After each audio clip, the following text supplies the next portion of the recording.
Voici ce qui se passe lorsque vous mettez votre acide désoxyribonucléique sous un microscope.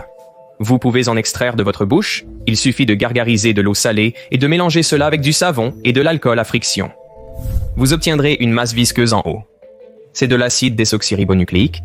La majorité est la vôtre, mais une partie provient de bactéries buccales.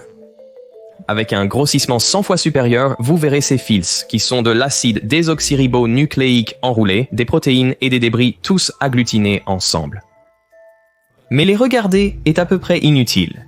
Je veux dire, même avec un microscope électronique à $1 million, vous ne pouvez pas réellement voir le code génétique qui fait de vous, vous. Alors, comment lisez-vous l'acide désoxyribonucléique? Preuve acide désoxyribonucléique. Vos secrets de famille. Vous n'êtes pas le bienvenu. Des maladies non encore diagnostiquées? Créer une dépendance ou même diagnostiquer des cancers. Les petites particularités qui font de vous, vous. Mais pendant la grande majorité de l'histoire humaine, nous n'avons pas été capables de le lire. C'est complètement illisible. Tout cela pourrait encore être impossible aujourd'hui, si ce n'était pour un homme qui a pris beaucoup de drogue et a trébuché sur une découverte qui a déverrouillé l'acide désoxyribonucléique pour toujours. De plus, c'était un peu un salaud. Dans les années 60, en tant qu'étudiant en biochimie à Berkeley, Kary Mullis n'était pas intéressé à aller à ses cours. Il était trop occupé à prendre du lysergique acide diéthylamide et beaucoup. Mullis ne prenait pas l'université très au sérieux. Sa thèse de doctorat était remplie de blagues et le comité a refusé de l'approuver jusqu'à ce qu'il, je cite, retire toutes les choses farfelues. Mais le lysergique acide diéthylamide alimentait son génie excentrique, suscitant toutes sortes d'idées intéressantes. Cela a déteint sur sa science. Ainsi, par exemple, il a écrit une lettre à la revue Nature qui a relaté, je cite, l'univers entier du début à la fin. Et ils l'ont publié, ce qui est incroyable. Il avait environ 22 ans quand ils ont publié ça. Diplômé, Mullis a flâné un certain temps. D'abord, il obtient un emploi dans un laboratoire de cardiologie, mais il est juste un peu horrifié par le nombre de rats qui sont tués. Il se met alors à écrire des romans. Il obtient un emploi dans une boulangerie. Un jour, il travaille dans cette boulangerie et ce gars, Tom White, entre et il s'avère que Tom White travaille dans cette entreprise. Sais-tu, c'est une start-up de biotechnologie. Ils commencent à discuter et ce gars propose à Harry Mullis. Il lui propose un emploi. White a recommandé Mullis à ses supérieurs, disant « Embauchez ce gars, Mullis. C'est un excellent chimiste de synthèse. » Je savais qu'il était un bon chimiste, car il avait synthétisé des drogues hallucinogènes à Berkeley. Cetus fut l'un des pionniers mondiaux de la biotechnologie. Elle a été fondée en 1971, une période passionnante où les scientifiques commençaient tout juste à comprendre comment manipuler l'acide désoxyribonucléique. L'une des découvertes les plus importantes a en fait été faite cette année-là, alors que les chercheurs de Johns Hopkins étudiaient le bactériophage.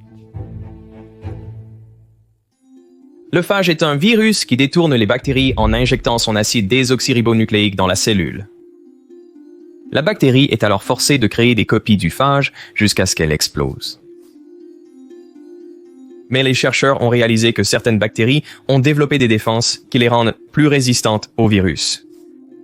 Leurs molécules défensives analyseraient l'acide désoxyribonucléique du phage à la recherche d'une séquence spécifique, et lorsqu'elles trouvaient une correspondance, elles coupaient l'acide désoxyribonucléique, le transformant en chaîne inutile.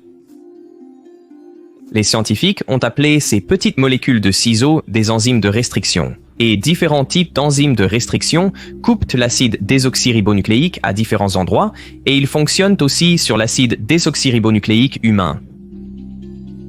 Les chercheurs ont donc extrait les enzymes pour essentiellement créer une boîte à outils de ciseaux nanoscopiques qui leur permettrait de couper l'acide désoxyribonucléique à volonté. Cetus tentait de développer des tests d'acide désoxyribonucléique commerciaux via la biotechnologie, permettant aux hôpitaux de diagnostiquer rapidement des maladies. Mais à l'époque, de tels tests d'acide désoxyribonucléique simple étaient impossibles. Disons que vous voulez détecter la drépanocytose. Vous pourriez simplement regarder les cellules sanguines sous un microscope, mais Cetus voulait prouver qu'il pouvait le faire avec un test génétique. Pour l'un d'eux, vous débuteriez avec un échantillon d'acide désoxyribonucléique. Dans chacune de vos cellules, il y a 23 paires de chromosomes. Et si vous zoomez sur l'extrémité du 11e chromosome, vous trouverez le gène de la bêta-globine. Cette séquence de nucléotides d'adénine, de thymine, de guanine et de cytosine contrôle la forme de vos globules rouges. Et si vous héritez d'un T au lieu d'un A ici de la part de vos deux parents, eh bien, vous naissez avec une drépanocytose. Mais vous ne pouvez voir aucun de ces éléments au microscope. Alors, comment vérifiez-vous ces mutations à une seule lettre contre de l'acide désoxyribonucléique qui compte plus de 6 milliards de lettres?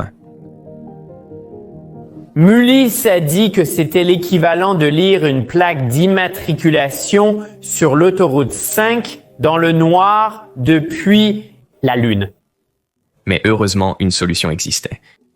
La première étape consiste à séparer le gène de la bêta-globine du reste de l'acide désoxyribonucléique. Vous pouvez donc utiliser des enzymes de restriction sur votre échantillon pour couper l'acide désoxyribonucléique en petits morceaux, tous de longueurs différentes. Et la mutation de la drépanocytose sera sur l'un de ces rubans. Mais comment cela est-il?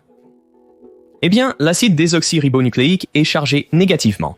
Donc, si vous placez votre échantillon coupé dans un matériau poreux comme un gel, en appliquant une tension, les fragments d'acide désoxyribonucléique migreront du pôle négatif vers le pôle positif. Mais comme ils sont tous de longueurs différentes, les morceaux d'acide désoxyribonucléique plus courts traverseront les pores du gel plus rapidement que les plus longs. Cette technique, appelée électrophorèse sur gel, permet de séparer l'acide désoxyribonucléique selon sa longueur. Ces résultats sont suffisamment cohérents pour qu'après la dispersion de l'acide désoxyribonucléique sur le gel, vous puissiez voir où se terminent les brins de différentes longueurs. Près du début, vous verrez des brins d'acide désoxyribonucléique qui sont de 10 000 paires de bases, suivis par des plus courts, 3000, 1000 et ainsi de suite. Et parce que vous utilisez des enzymes de restriction spécifiques, vous pouvez prédire que la mutation de la drépanocytose a été coupée en un segment de 2000 paires de bases. Donc, elle est ici. Et maintenant que nous savons où se trouve l'acide désoxyribonucléique cible, nous pouvons passer à l'étape 2, vérifier si notre échantillon a réellement cette mutation ou non. Si vous trempez l'échantillon dans une solution alcaline ou le chauffez à plus de 90 degrés, les liaisons hydrogènes entre les nucléotides se briseront et l'acide désoxyribonucléique se dézippera. Désormais, les deux brins s'appariront à tout autre acide désoxyribonucléique correspondant. Les A ne s'apparient qu'au T et les G ne s'apparient qu'au C. Vous avez besoin d'une séquence complémentaire. Les scientifiques pourraient tirer parti de cela en synthétisant de courts morceaux d'acide désoxyribonucléique en laboratoire. Ces sondes peuvent être conçues pour avoir n'importe quelle séquence spécifique. Donc, si la mutation de la drépanocytose est CTG-TG, vous pouvez créer une sonde qui a la séquence complémentaire GACAC qui y adhérera. Et parce que l'acide désoxyribonucléique normal est censé être CTGAG, votre sonde personnalisée ne sera pas une bonne correspondance. Maintenant, l'astuce consiste à rendre ces sondes synthétiques radioactives et à les ajouter. Après un certain temps, vos sondes s'appariront soit à l'acide désoxyribonucléique, soit continueront à flotter. Si vous lavez votre échantillon, les sondes non appariées seront rincées. Donc, la dernière étape est de vérifier la radioactivité de l'échantillon. Avec le centre drépanocytaire, il y a un signal radioactif à droite. La sonde a trouvé la mutation et s'y est collée. Mais dans le cas du sang normal, il n'y a pas de signal. Aucune sonde ne s'est appariée, indiquant l'absence de mutation. Il y a aussi ce autre énorme signal dans les deux cas. C'est parce que les sondes vont aussi correspondre à d'autres parties de l'acide désoxyribonucléique, pas seulement à la région de la drépanocytose. C'est pourquoi vous devez d'abord séparer la mutation en utilisant le gel. Cette technique était connue sous le nom de Southern blot, et elle fonctionnait, mais il y avait un problème. Cela prenait des jours, voire des semaines. Étape est difficile et chaque étape c'est comme super inefficace. La correspondance est inefficace. Le papier radiosensible est vraiment inefficace. Les techniciens doivent manipuler des matières radioactives. Et cela s'est passé d'une manière si lente et encombrante qu'il n'était en aucun cas commercialement viable. Cetus voulait un test acide désoxyribonucléique réalisable en une journée dans un seul tube à essai. et ils étaient proches. Ils ont mis au point une méthode pour tester la drépanocytose en seulement 7 heures. Mais ce nouveau test souffrait d'un problème différent. Le signal était trop faible.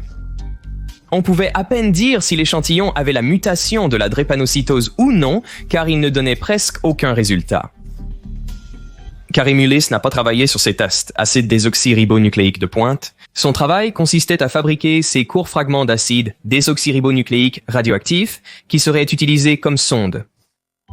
Il ne s'occupait que de créer les extraits, sans faire la partie intéressante.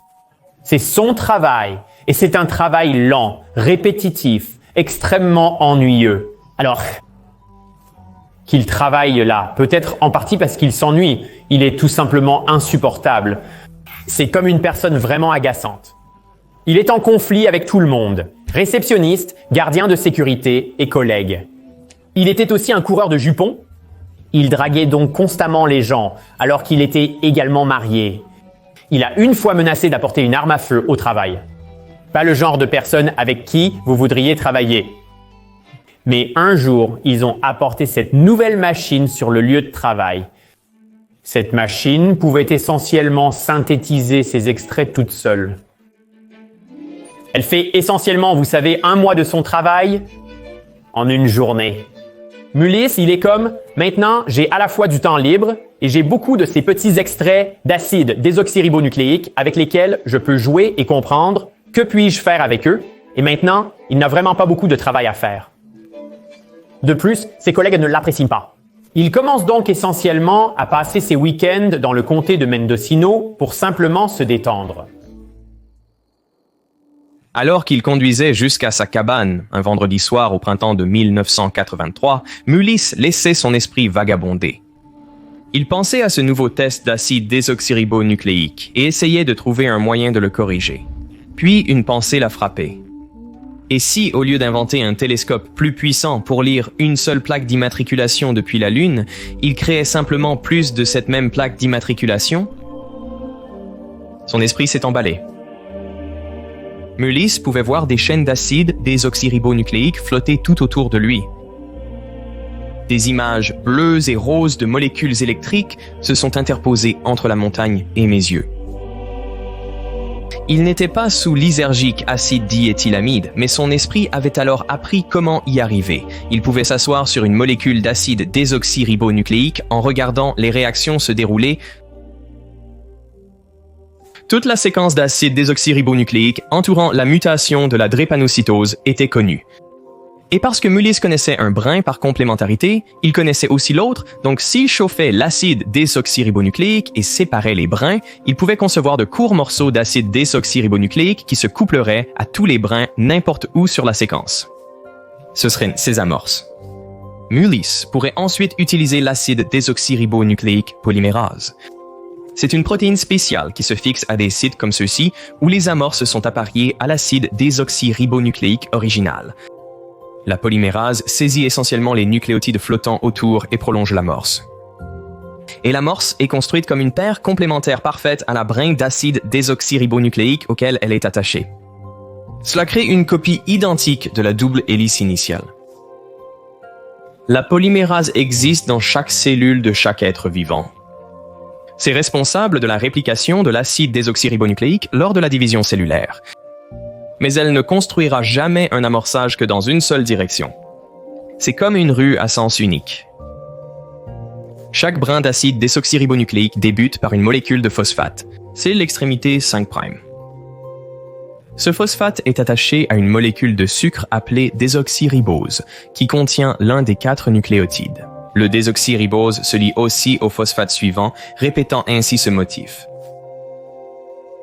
Mais la dernière molécule de désoxyribose n'a pas un autre phosphate connecté à elle, donc elle se termine par un groupe OH à la place.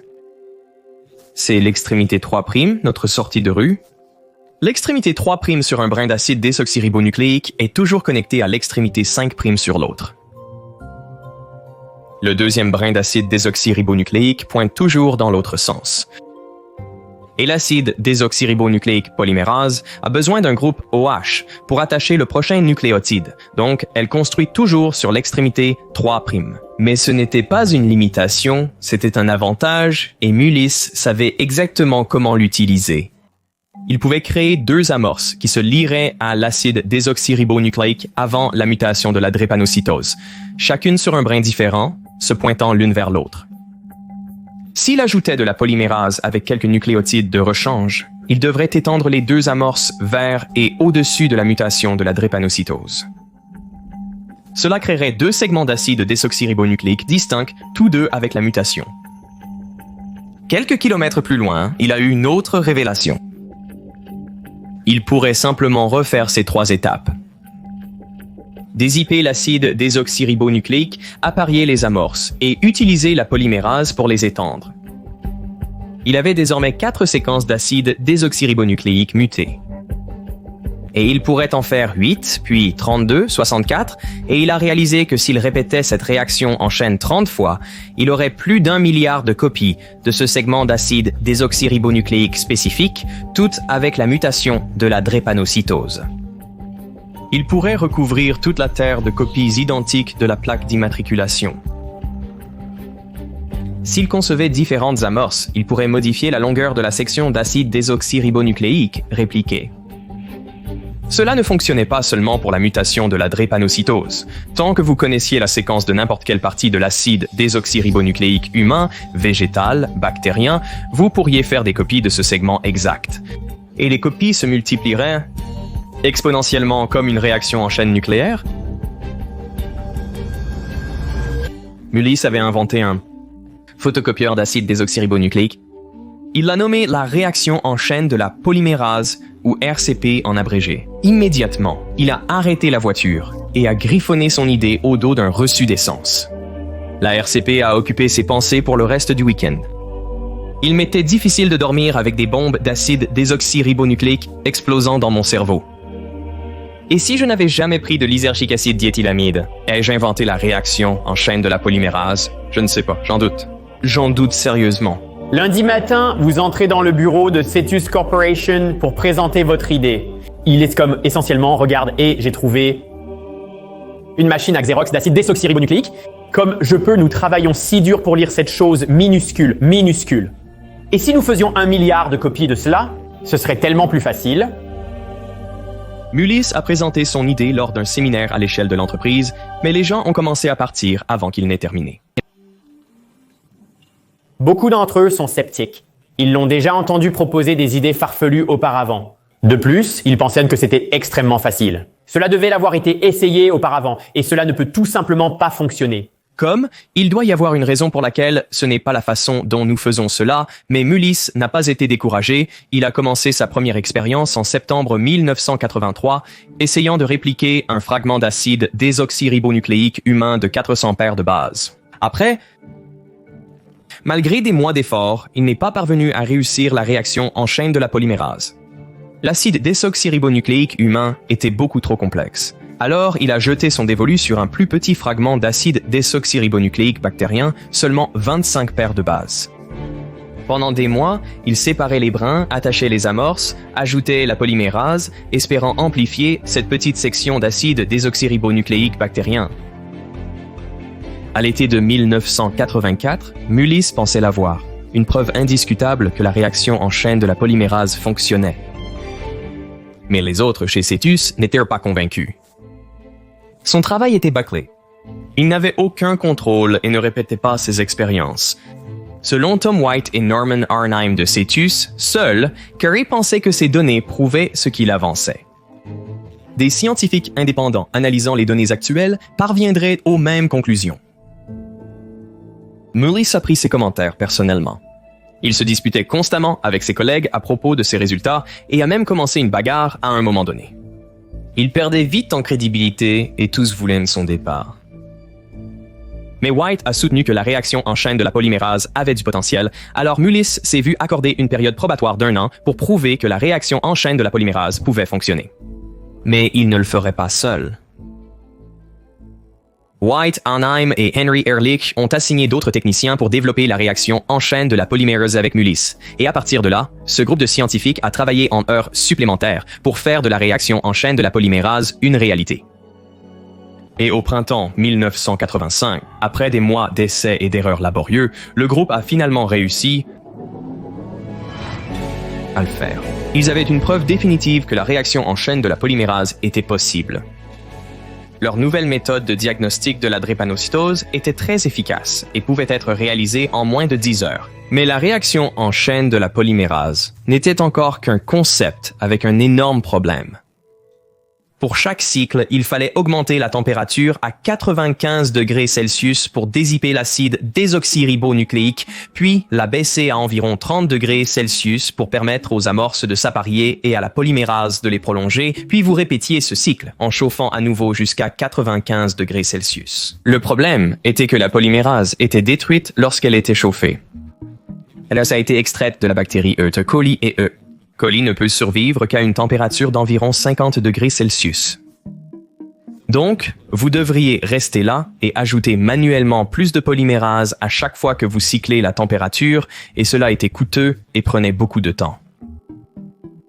Vous devez faire cette boucle peut-être 30 fois pour un morceau d'acide désoxyribonucléique que vous examinez. Chaque fois que vous devez vous arrêter, vous devez ajouter plus de polymérase.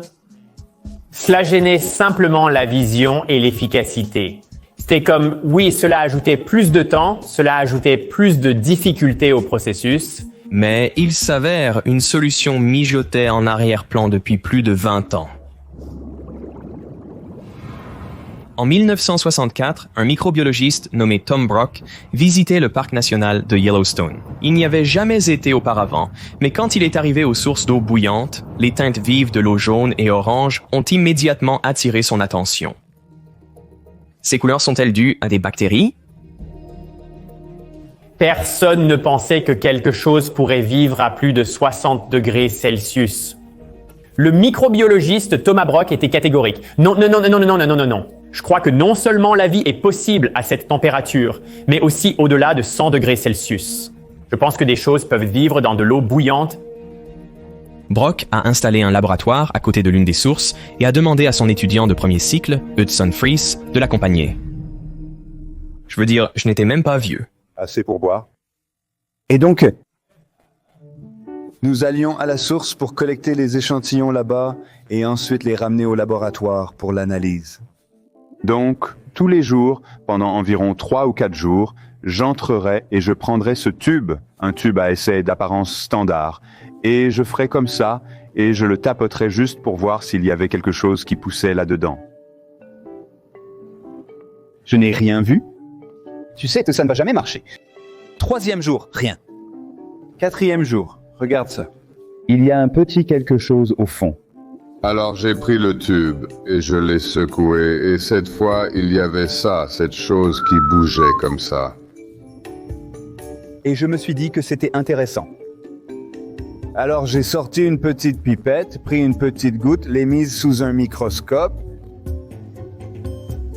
J'ai encore des frissons, je te le dis. J'ai encore la chair de poule. Je l'ai regardé, et voilà tous ces vers qui rampaient partout.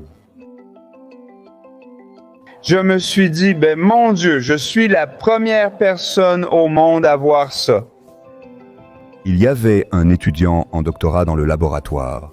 Et donc cet étudiant en doctorat a dit, eh bien, je pense que nous devrions l'appeler Hudsoni frisiensis. Je veux dire, t'as vraiment un super nom. Et Tom a dit, non, tu ne peux pas le nommer d'après une personne. Nous allons l'appeler Thermus aquaticus. Et le doctorant et moi nous sommes regardés de l'eau chaude. Je trouve que ce n'est pas très créatif, mec. Cela signifiait donc que si un organisme allait vivre là-bas, il devait avoir toutes ses enzymes essentielles adaptées, vivant à cette température. Il était donc clair que l'eau bouillante ne va pas éliminer ces gars. Mais nous pensions qu'ils n'avaient pas d'application. Brock et Hudson ont publié leur découverte et stocké une culture de TAC à l'American Type Culture Collection, une base de données qui conserve des échantillons microbiens. 16 ans plus tard, au printemps 1985, Curie a découvert une polymérase qui pouvait survivre à la haute température du cycle de la réaction en chaîne de la polymérase. Et il l'avait trouvée. Sur sa suggestion, le groupe a isolé la polymérase de Thermus aquaticus et l'a essayé dans un test de réaction en chaîne de la polymérase. Les résultats étaient à couper le souffle. David Gelfand, scientifique de Acidis, a déclaré que la purification de la nouvelle polymérase a parfaitement fonctionné. Cela a fonctionné mieux que tout ce dont nous avons jamais rêvé. Le Saint Graal avait été atteint. Non seulement le Thermus aquaticus a pu survivre à la haute température de la réaction en chaîne de la polymérase, mais il y a prospéré. Voici les résultats avec l'ancien E, colipolymérase. Elle a amplifié l'acide désoxyribonucléique de la drépanocytose, mais aussi beaucoup d'acide désoxyribonucléique de fond, rendant le résultat désordonné. C'est parce que les amorces peuvent en fait se fixer à l'acide désoxyribonucléique, même si elles ne correspondent pas parfaitement. Il nécessite simplement une température assez basse, sans quoi une énergie cinétique élevée les détache. Mais avec le Thermus aquaticus, vous n'avez jamais eu à abaisser la température en dessous de 50 degrés. Donc, les amorces ne se lieraient pratiquement qu'à leur région cible. Voici les résultats avec le Thermus aquaticus. Il a complètement effacé tout le bruit de fond. Vous pourriez le régler, l'oublier et revenir une trentaine de cycles plus tard, quelques heures après, et... soudain, vous obtenez 1 milliard de ce que vous êtes. À la recherche. La réaction en chaîne de la polymérase a fonctionné sans effort. Il pouvait amplifier n'importe quel fragment d'acide désoxyribonucléique, quelle que soit la taille réduite de l'échantillon. Cetus a réalisé qu'ils avaient une poule aux œufs d'or, mais d'autres entreprises comme Perkin-Elmer et Kodak commençaient à s'accrocher à leur idée. Et si quelqu'un d'autre mentionnait même brièvement le concept de réaction en chaîne de la polymérase dans leurs documents, Cetus perdrait tous les droits sur le brevet. Alors, il devait se faire connaître, et il devait le faire rapidement. Le groupe Réaction en chaîne de la polymérase a exhorté Mullis à publier d'abord un article solo, puisque Réaction en chaîne de la polymérase était son idée, mais Mullis a procrastiné. Craignant de perdre le crédit pour la réaction en chaîne de la polymérase, le reste du groupe a dû publier un article sur leur propre recherche. Le premier article sur Réaction en chaîne de la polymérase, paru dans Science Magazine en décembre 1985, a listé Mullis comme 4e auteur. Il était furieux. Quand il a enfin rédigé son article, aucun journal sérieux ne voulait le publier. Il a remarqué « La nature ne m'a pas appelé ». Je n'étais pas l'un des bons vieux garçons. La science l'a aussi rejeté. Il a affirmé que le groupe de la réaction en chaîne de la polymérase avait volé son travail. Mon Dieu, ils vont s'en tirer avec leur petit tour. Mais le groupe s'est démené pour donner à Mullis la reconnaissance qu'il mérite. Il est devenu le visage de la réaction en chaîne de la polymérase suite à une conférence lors d'un symposium de microbiologie en 1986. Mais il était trop tard. Peu après, toujours en colère contre le groupe, Mullis a quitté Cetus. Cependant, le travail sur la réaction en chaîne de la polymérase a continué sans lui. Et après, il part, ils arrivent avec essentiellement, il y a de nouvelles machines, réaction en chaîne de la polymérase qui font tout pour vous. Et essentiellement, ces machines sont maintenant dans chaque laboratoire qui fait n'importe quel type de travail avec l'acide désoxyribonucléique, n'importe où. La réaction en chaîne de la polymérase a été un énorme succès. Le test de réaction en chaîne de Holly Murray. Réaction en chaîne de la polymérase. C'est une photocopieuse d'acide désoxyribonucléique. Il détecte les cellules restantes de votre cancer du sang que les autres tests ne peuvent pas détecter. Tout le monde l'utilisait, du clonage de l'acide désoxyribonucléique et des vaccins à la détection du cancer et du virus de l'immunodéficience humaine. La réaction en chaîne de la polymérase sauvait des vies. Elle a ouvert toutes les possibilités. Cela a révolutionné tout. Réaction en chaîne de la polymérase pourrait amplifier le plus petit échantillon d'acide désoxyribonucléique. Cela a superchargé la médecine légale. Un homme du Texas devrait être libéré de prison car les nouvelles preuves acide désoxyribonucléique ne le lient pas au crime. Des centaines de personnes condamnées à tort ont été libérées et des milliers de criminels ont été arrêtés. Les familles séparées par la guerre pourraient être réunies. Utilisons tout le temps la réaction en chaîne de la polymérase. Tout le monde dans notre Institute. Les scientifiques ont même essayé d'utiliser la réaction en chaîne de la polymérase sur de l'acide désoxyribonucléique ancien provenant d'insectes fossilisés dans l'ambre. Ça vous dit quelque chose? C'est complètement... A pris le contrôle de temps de notre monde. Et juste au centre de cette prise de contrôle, Carrie Mullis. Mullis, un surfeur, un scientifique qui a prouvé que la science peut être amusante. L'inventeur de renommée mondiale de la réaction en chaîne par polymérase. Qu'est-ce qui vous a inspiré pour inventer cela? Ce n'étaient pas les gens, c'était des drogues. Des drogues! Je veux dire, l'expérience avec les drogues. En 1993, Mullis a reçu à la fois le prix du Japon et le prix Nobel de chimie pour son invention de la méthode de réaction en chaîne par polymérase. Bien qu'il n'aurait pas existé sans ses collègues, Mullis a fait de la réaction en chaîne de la polymérase son histoire et uniquement son histoire. Beaucoup de gens disaient qu'il était un accapareur de gloire, comme s'il ne nous avait pas du tout donné de crédit. J'ai inventé la réaction en chaîne de la polymérase. Après, j'ai inventé la réaction en chaîne de la polymérase et... Maintenant, c'est comme s'ils avaient adhéré à sa version de l'histoire où il a fait cela seul, alors qu'il y avait beaucoup de gens chez Cetus Corp qui ont aidé. Comme l'a noté Ehrlich, réécrire l'histoire était plus crucial que d'écrire des articles. Il semble avoir vu la réaction en chaîne de la polymérase comme un moyen d'accéder à la notoriété. Il a quitté Cetus et pour autant que je puisse en juger, a vraiment cessé d'être un scientifique. Quand j'ai réalisé que je tenais entre mes mains ce qui me rendait célèbre, car Je savais cette nuit-là que j'allais recevoir un prix Nobel pour cela. Il a utilisé sa notoriété pour propulser ses vues excentriques. Il a parlé d'avoir vu des ratons laveurs lumineux et d'avoir été enlevé par des extraterrestres. Il allait partout en disant gentil. Des choses folles et choquantes. Méfiez-vous de votre prochain. Nous sommes un petit groupe arrogant de singes nus.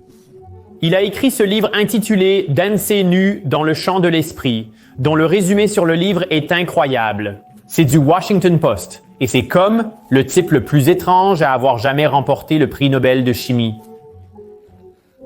Il faisait simplement des choses étranges.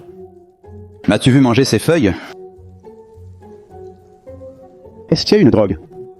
Il était un témoin expert lors du procès d'O.J. Simpson. Il a créé une entreprise où il ferait de l'acide désoxyribonucléique, réaction en chaîne de la polymérase à partir de célèbres célébrités décédées comme Marilyn Monroe, puis il fabriquerait comme de petits bibelots à partir d'eux et les vendrait. Mais toutes ces idées n'étaient pas aussi inoffensives. Il ne croyait pas au réchauffement climatique. Il ne croyait pas aux trous dans la couche d'ozone. Il ne croyait pas que le virus de l'immunodéficience humaine cause le syndrome d'immunodéficience acquise. Le virus de l'immunodéficience humaine n'est pas mortel. Il n'y a pas quelque chose qui s'appelle le syndrome d'immunodéficience acquise. Au début des années 2000, le déni du virus de l'immunodéficience humaine en Afrique du Sud était à son comble, alors que le pays luttait contre une épidémie de syndrome d'immunodéficience acquise dévastatrice. Ce à quoi nous sommes confrontés est une catastrophe indescriptible. Le président Thabo Mbeki était sous l'influence des négationnistes du syndrome d'immunodéficience acquise. Est-ce que le virus de l'immunodéficience humaine cause-t-il le syndrome d'immunodéficience acquise? Comment un virus cause-t-il un syndrome? Il ne peut pas. Et a même invité le lauréat du prix Nobel Kary Mullis à se prononcer sur la question. Sous Mbeki, le gouvernement a refusé de soigner adéquatement les personnes touchées. Et plus de 330 000 personnes sont mortes. Kary Mullis est décédé en août 2019 à 74 ans suite à des complications d'une pneumonie. Néanmoins, l'héritage de la réaction en chaîne de la polymérase perdure.